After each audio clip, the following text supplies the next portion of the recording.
Hey everybody, this is Jason Ostrowski, and welcome to another episode of the Everything Real Estate Podcast. Today's conversation is all about knowing your worth and showing it. This episode is titled Give Value, Receive Your Worth, and we're diving into one of the most important parts of our business, which is the listing appointment. As agents, our ability to communicate value directly impacts not only the service we provide, but also the compensation that we earn.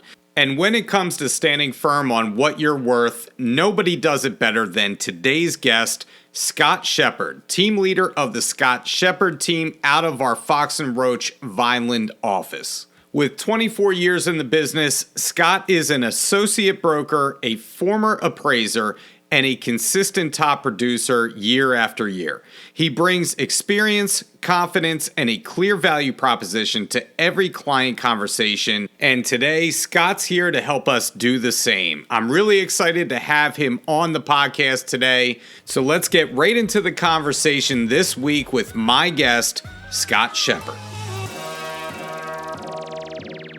Joining me today is Scott Sheppard, team leader of the Scott Sheppard team out of our Vineland office. Scott, thanks for joining me today. How's it going on your end? Doing great, Jason. Appreciate it. Happy to be here. Well, I know you're a very busy man, and I'm glad that we can make this happen on relatively short notice. And the first thing I noticed is that we were just talking about before we got on about our glasses, but I noticed that you and I are dressed like two Johnny Cashes today. We're like right. Twins, all black, glasses going. So apparently we both got the memo before we hopped on here today. So Absolutely. So I'm excited to have you on the podcast, and the reason why is our topic today is going to be give value, receive your worth. And from our brief conversation together last week, you are definitely doing a great job of defining your worth with your clients.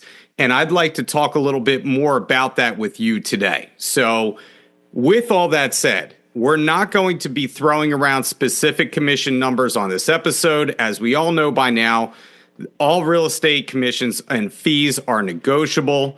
But in my humble opinion, some agents make a much better case of defining their worth in this market. And Scott, you do a great job of making that clear with your people. So with that said, Scott, are you ready to get into this podcast with me?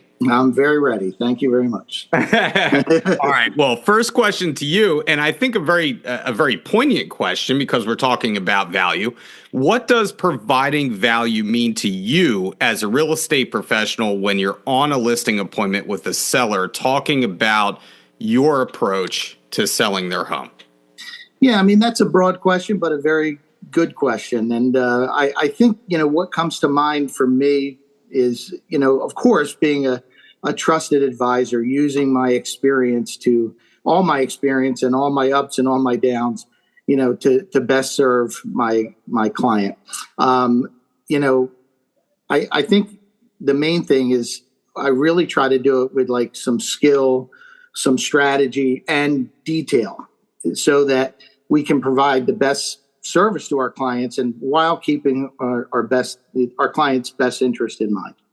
These things take time to happen, right? Your value proposition to your clientele is a product of an amalgamation of doing this X amount of times over X amount of years. Correct.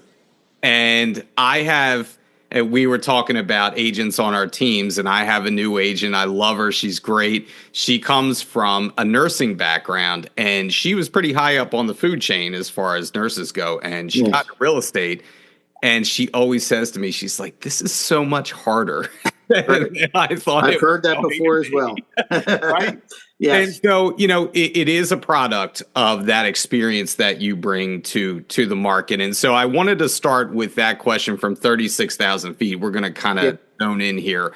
All too often, my next question to you, all too often, agents are so quick to discount themselves before showing what they actually bring to the table, right? A lot of agents head into a listing appointment prepared to just give away the store. Yes. And we have to approach it just like an offer on the table.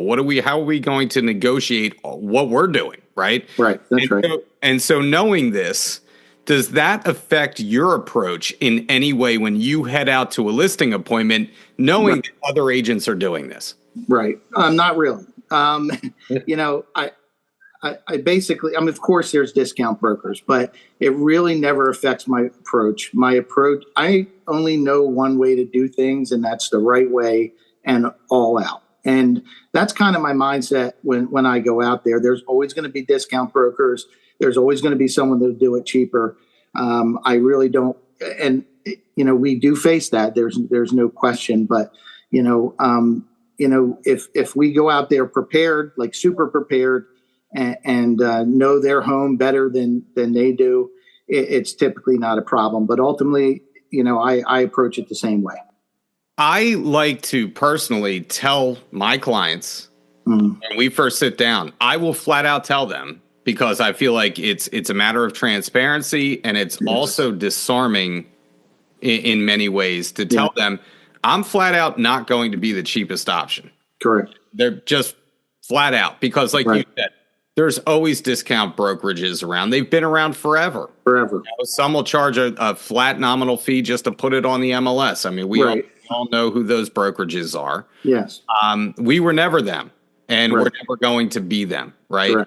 And so you have to stand by your value. Again, if you can't prove your value to the seller, that's really what it comes down to. That's right. Choose you, right? Why are they choose you? So, you know, with all commissions, like I had mentioned before, being negotiable, how do you best handle the conversation around compensation with your seller and not be afraid to stand firm on your fee? Now, again, this may come down to experience, but Scott, what are you leaning on when you stand firm with your clients? Yeah, I mean, you know, again, like you mentioned, my experience. You know, I've been in business for 24 years. You know, and I think, you know, of course, we always face those objections, those commission objections. But I think it's important, and you know, in thinking about that, you know, I kind of lead with value, not with my fee. And if you lead with what you do for a seller, a buyer, and really spend the quality time with them, you know, so that they truly understand what we do as real estate professionals, the commission, the fee issue is going to come up, and, you know, that's generally handled. And I can tell you, you know, most of the time, you know, I'm a big lister. My sellers have no issue paying me, you know, my fair share of the commission after I show them my value and how I conduct myself and how I go about my business. I think that's the key to everything, is that, you know, your approach many times when you are showing them and being transparent with them, showing them exactly what you're going to do and defining it in clear terms. Yes. Many times sellers don't even ask you necessarily what your fee is, right? That's right. You want them to be like, where do I sign? Correct. Without even thinking about it. Exactly. You know, if I can ask you, because this I think sticks in agents' minds a lot when they go out, because navigating the conversation about commission, people get lost in their heads a lot of time. Yeah, sure. Many times the question comes up, you know, from a seller, can you match another agent's fee? Right. What do you say in those circumstances? Because I know we all get it, you know. Right. So what do you say in those circumstances? Yeah, I mean, you know, if a seller asks me that for the very first question, it's probably not a seller that I'm going to want to do business with. You know, and it's funny because I tell my team all the time, I'm interviewing them just like they're interviewing me. Okay. And you know, if that is the first question and the most important question, and maybe we're not made for each other, and that's fine. And I've walked away from, you know, from many, not many, but some listings when you know, we are married for a while. So I have walked away if I don't think we're going to get along. And obviously, you know, I know my worth, and I know, you know, what I bring to the table. And, you know, it is my job to let our clients know, you know, what that is. But it's funny, you know, I always remember this comeback, you know, like one of the best comebacks that I ever heard. And I must have been at a seminar or something, and I heard it. And it was like, you know, how do you expect me, like if you say to a seller, how do you expect me to protect your price if I can't even protect my commission? Right? Yeah. So if you say that to a seller, I have seen many blank stares from a seller because they're processing that. But in this market, Jason, it's easy to get your price, right? Because it's strong. But I've been doing it 24 years. I was there in 2008, 9, and 10 when it was a buyer's market. And price is so critical, and knowledge and strategy and all those things are so critical. And, you really have to work to get that price. So, I just think you have to put it in perspective to the seller and let them understand I don't want to say a pushover, but I'm not just going to give up my fee when I know what I bring to the table. And I can tell right away, like, Scott, you're already kind of speaking my language here because, we want to be, or at least I want to be. I mean, everybody has, the analogy that they can use, but I always like to use the Nordstrom analogy. Yes. Yes. Like, I'm Nordstrom. I'm not going to be Walmart. Correct. And so, you can go to Walmart if you want to. That's your prerogative. Yes. But like you had said, you can't be afraid to walk away because you know your value. And you had mentioned those lean years.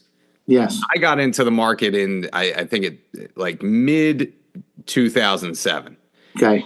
So I felt like I brought the bad market with me. Yes. Like, yes. Here I am. Oh, yes. A new age, and all of a sudden everything just completely evaporates. Yes. In the span of about a year from when I started. Absolutely. And you learn really quickly how important a good real estate agent is and what their worth is and what my worth is, right? That's right. Through those situations. And I think that many agents just say to themselves, I need this listing. Well, do you? Right. Exactly. What is it going to do for you? Right. And like you said, if you're hearing that question right off the bat from a seller, that's usually a major red flag. Sure is. Because they're just looking for, they think all realtors are the same. Right. And they just want somebody that's going to do it the cheapest, and that's not going to be us. So, all right. So with all that said, what are some specific, I want to get into some specific strategies with you because we talk, around, the value, right? Yeah. What are some specific services or strategies you include that elevate your perceived value with sellers in this market? Yeah, I mean, the way I think I'm a little different in this sense that, as I mentioned, Jason, I'm a big lister. For one, to answer your question, I ask for a pre-approval for every showing. Not every appointment. I ask for a pre-approval. And a lot of realtors don't like that. They take it personal and they think that I'm doing that. And they're insulted by that. But what they really don't understand is I'm doing it because I run it like a business. Because if my seller asks me who's in the house today, I can say it's Joe Smith. He's an FHA buyer for $250,000. Putting 3.5% down with Annie Mac Bank. I think that's knowing your business and handling your business. Plus, there are maybe the property I've listed won't. There might be an FHA issue that I need to know about, ahead of time. So knowing who's going, my sellers love knowing who is going through their home. Furthermore, I accompany every showing. Okay, I'm not saying every time if the home's vacant, my seller's okay with that's fine. But I'm going to tell you, 98% of the time, 100% of the time I have a pre-approval. 98% of the time I'm on the showing. So my sellers love that. And of course, when I'm competing, it's good because I'll say, ask them if they're going to put a lockbox on your house, and their house is full of stuff and they don't want it. I said, look, I'm going to be here I pre-approve them. I'm on every showing. I'm going to be here. I'm going to lock it up and I'm going to give you immediate feedback, good, bad, or indifferent. They love it. That's a great pitch. Yeah. Scott, I'm not moving anytime soon, but gonna come ask you to list my property. You had mentioned about showing up for the showing. So yes, there was a now, since retired agent in my office that when I started, she was the icon of icons in her office. She was almost one of those characters larger than life. yes. Shout out to Louise Scarlett, one of the best that's ever done it. She used to show up to every single showing. Yep. That was her reputation. Right. Whether agents liked it or not. Sure. That's right. She was going to be there. And she advocated very strongly for each and every client that she had. And I will always remember that about her, Definitely. And Jason, you mentioned value, but like that is providing value. My seller, they love the fact that I'm there, that I'm answering questions. If I don't know the question, I ask the seller to answer the question. I have sold properties by being on the showings. Is it hard work? Extremely hard work. But very rarely does someone say I didn't earn my commission. You know what else, Scott? She was one of the, just like yourself, she always got her fee. Right. That was Louise. That's right. That's what it was, and that's what it's going to be. And if you didn't want to do that, then you weren't working with Louise. Bottom line. Love it. Did very well for herself. So again, we can't be scared, or frightened to stick by our guns and have, be resolute about, again, our worth, our value. So what role does transparency and education play in building trust with your clients and justifying your professional fee? Because it sounds like, Scott, right off the bat, like your clients trust you, just like my clients trust me. Yes. So what role does that transparency and education play in what you do? Yeah, I think it's extremely important. It's like you always want to sharpen your tools, right? So I think it's important. Myself and my team, we're listening to Rajiv's AI Mastermind every week. If our county board we deal with a lot of septics down here.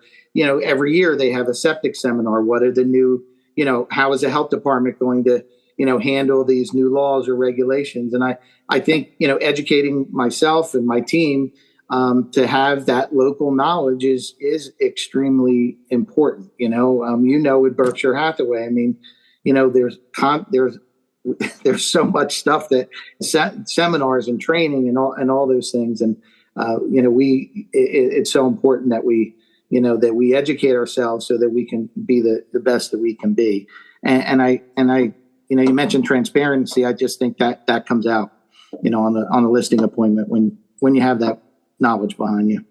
You had said something earlier in the conversation that kind of stuck with me, and that was knowing the property better than the seller knows their own house, right? Exactly. And I think that if that's your mindset, then you're always going to be successful. Because if you know the houses, the local market, you said you're keeping up to speed on what's trending in the marketplace, what's relevant right now in terms of marketing, or what's going on in your townships, your boroughs, your cities, and knowing that so you can speak intelligently with all your clients, and that builds the trust with your clients. Yes, the bottom line. Absolutely. I mean, I was lucky enough before I came to Berkshire Hathaway to have two brokers. One was a private broker, and an appraiser. And I actually worked and got my appraiser's license, but that told me that, and I don't carry that, but what an education it gave me. It told me how to be prepared, how to know that listing better than they do. So you can answer, questions, with education. And I had two brokers that always challenged me. I had to show them my listing package before they would sign the listing. So I knew I had to be prepared. How did I price it? Oh, are you going to pre-test the septic? What's the CO requirements? All those things have to be thought of in advance. And it kind of trained me to do that. That sounds like a trial by fire by me. Without a doubt. That sounds fantastic. And the appraisal side of things. Yeah. So what an advantage when it comes to pricing to be able to say, hey, I took my appraisal courses. I'm an appraiser, Right. That's right. we don't need to go to an appraiser. I am an appraiser. I know how to price your property, right? That's right. Absolutely. And I mean, what a card to play, So, can you share a specific time when you earned a higher commission rate because the client clearly saw your value? Does something stick out to you in your career where you could say, "Hey, this happened, and I did earn that higher commission"? Yeah, I mean, I think the first thing that comes to mind was early on in my career. There was a commercial property in Vineland, New Jersey, and did an extreme amount of work to, without saying the type of business, there was a going concern on a piece of land, and it was generating income, and therefore, the price of the property ended up being, $1.2 million that we were going to list it for. And the owner of the property was a very successful businessman who, I'm not going to name names, but who understood, the value of hard work. He made it through hard work. And I showed him, I spent an incredible amount of time, going to the assessor, going to zoning. What uses can we do? What's the highest and best use of this property? What, the income that this business is generating, what value can we put on this? And through many conversations, we came up with a value of $1.2 million. So I got him on the phone and he said, that's great. It's kind of what I was thinking of. And, I see all the hard work that you put in and I would like to list with you. And I said, terrific. And without saying his name, I said, but look, what I want to emphasize is that my commission rate's 10%. And he said, no problem. God bless you if you can do it. That was his exact response. And we did it. So we earned 10% on $1.2 million. It was the biggest commission I ever earned. It's a little bit funny story. We're sitting at the title company and you're at the time you're looking down at the HUD and the title officer goes, "Oh, wow." And he turns to him and he said, why did you list with Scott? And, this is a lesson to everybody out there. He said, because he asked me to. That's what he said. He said, because he asked me to. So you have to change your mindset, know your worth, and just ask. Just ask. I should have led with that question because that's the podcast right there in a nutshell. Yep. And, one lesson that I learned along those lines, similarly to what you're saying here, is that if you've ever been a part of an auction with a buyer, that auction company charges a quote unquote premium. Yes. That basically is, their fee. And it's outrageous. It is. And, it is what it is, right? They get it because they asked for it. Right. And similar to what you just said, sometimes we're just afraid to ask. We are. I had another agent that was a mentee of mine, and he would go out to listing appointments, and he would ask for, a pretty strong fee. And I said, why are you doing that? He said, because I can. Right.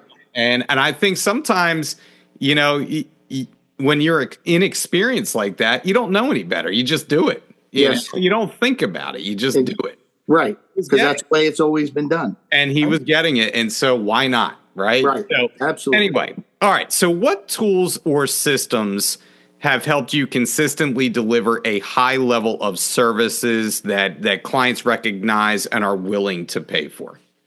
Yeah. I mean, as I mentioned before, you want to think there's a big secret out there, but, I think it's important being in a company like Berkshire Hathaway or Fox and Roach and a national company, as we're privy to just about every tool imaginable, whether it's KV Core or whether, there's marketing, there's trading and all those things.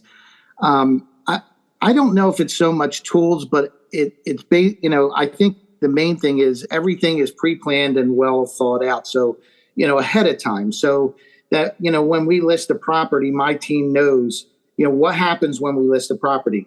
Go down the list. Boom, boom, boom. You don't have to ask me. Post it out to social media. Turn it into the OA here.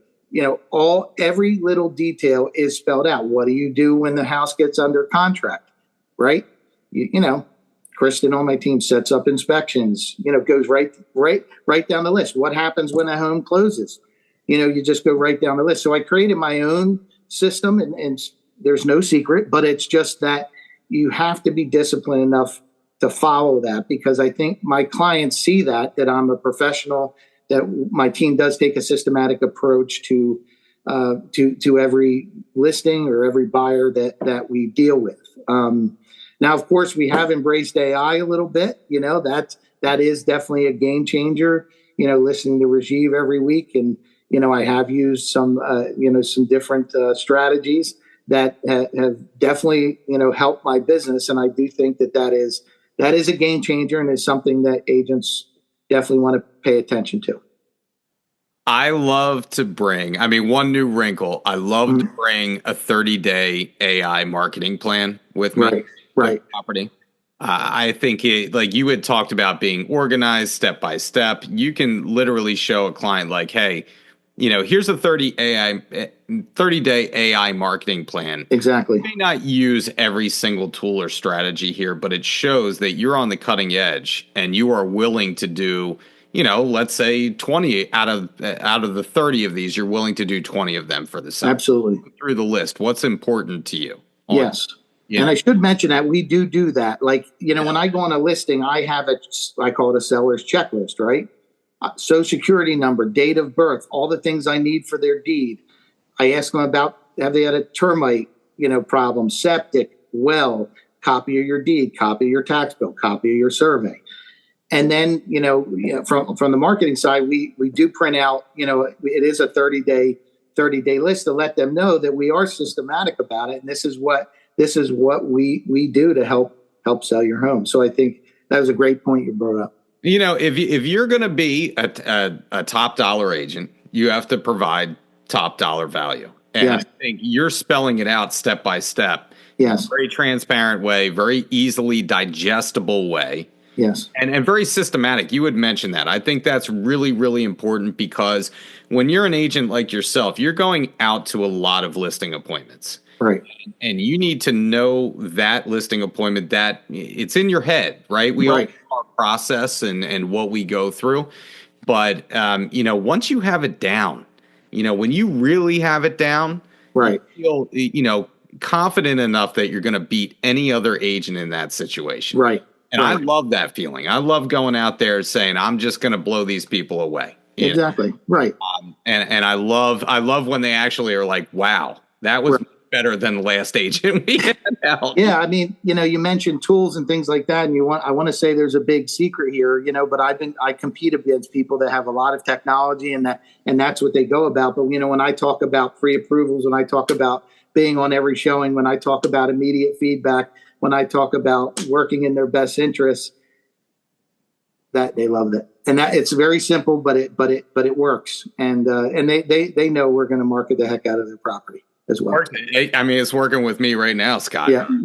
Like I told you before. So, all right. So what's your best advice, if we can finish up? What's your best advice for agents who want to elevate their perceived value and have a more confident, compliant conversation about compensation with their potential clients? Yeah, maybe leaning on what I just said. There is no secret here, right? There really is no secret here.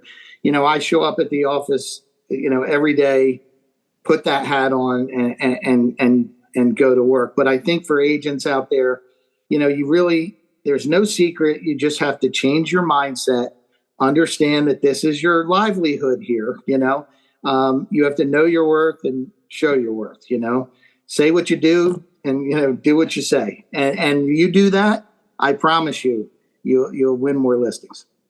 That is great advice from somebody who's been doing it for a long time and has been very successful in this business. And so, Scott, I want to thank you for coming on, but I do have one more question to you. Sure.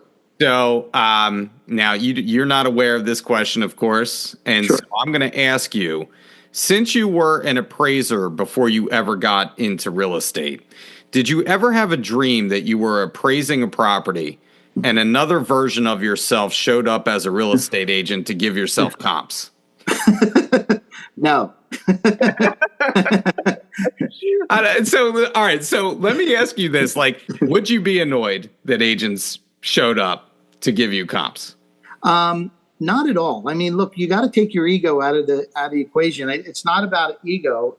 It's about getting it right for the client. You know, at the end of the day, that did happen to me, and I encourage that, and I do that. And you know, the appraisers that really know their value, they're happy to listen and talk about it. And believe me, that has helped me get value sometimes when it's close. Trust me.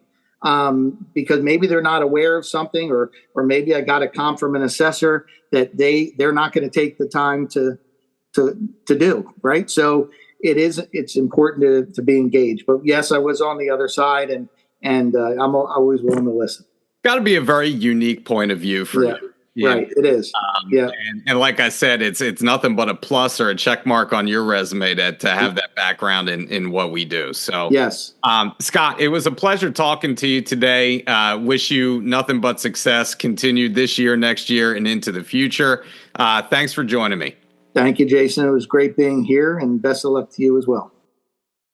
That was our conversation with Scott Sheppard this week. Not much to add, except that I want to say that the perfect encapsulation of this episode is the example that Scott gave about early in his career asking for a certain commission amount from a potential seller that he thought that he had earned, and he wasn't afraid to ask for X percent. And I think that's the perfect example, if you go back and listen to this episode again, the perfect example and template for all of us to follow. Because number one, Scott had the confidence to ask for that. He believed in what he was worth and his value. And on the flip side, his seller said he gave it to him because he asked for it. And I think we can't be afraid to go into a listing appointment, stick to our guns, and ask for what we think we are worth. Whatever that number is, whatever that value is, we can't be afraid to ask for what we're worth. And so I'm just going to leave it there, and I hope all of you will think about that the next time that you go out on a listing appointment. Well, that's it for the podcast this week. We will be back in another couple of weeks with a new topic, a new guest, and as always, if you want to hear something that we haven't covered yet on the podcast, reach out to me at jason.ostrowski@foxroach.com. And if you haven't liked and subscribed to our podcast or left us a review yet, please do so. It helps us to reach more people. Once again, this is Jason Ostrowski saying stay safe out there, stay selling, and we'll catch you on the next episode of the Everything Real Estate Podcast.